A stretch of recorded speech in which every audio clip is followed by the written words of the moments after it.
Sultan Alp Arslan was the second and the most powerful sultan of the Seljuk Empire. His victory over the Byzantine at the Battle of Manzikert was remarkable. Alp Arslan was able to defeat an army of 50,000 soldiers with the help of 20,000 soldiers. Not only he defeated the Roman army, but he also captured Roman Emperor Romanos. His victory at Manzikert is often cited as the beginning of the end of Byzantine power in Anatolia, and the beginning of Turkic identity there.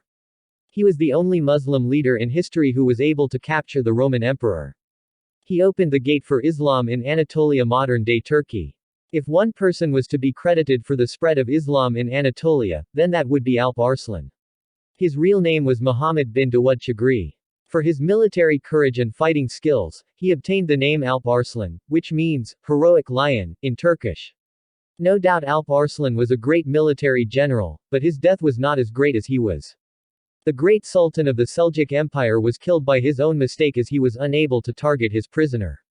He was killed by an ordinary governor who was Sultan's prisoner. Though historians disagreed with the method of killing, however, all agreed that Sultan Alp Arslan was killed by his prisoner Yusuf al-Khwarizmi.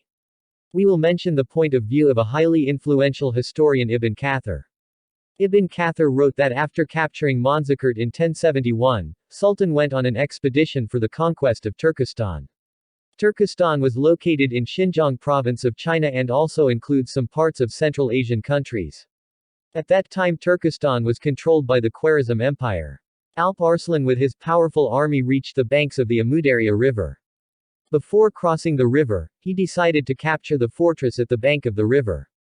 He pitched his tents in front of a fortress. At the start, the local inhabitants of Khwarezm opposed the Seljuk army. Sultan won the hearts of local inhabitants with some promises and seized the ruler of the fortress. The governor of the fortress defended vigorously but surrendered in the end. He was carried as a prisoner in front of the Sultan.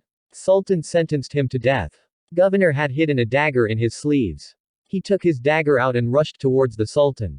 Sultan knew he could handle this as he was a brilliant archer, so he ordered his soldiers not to interfere. Sultan drew his bow and arrow.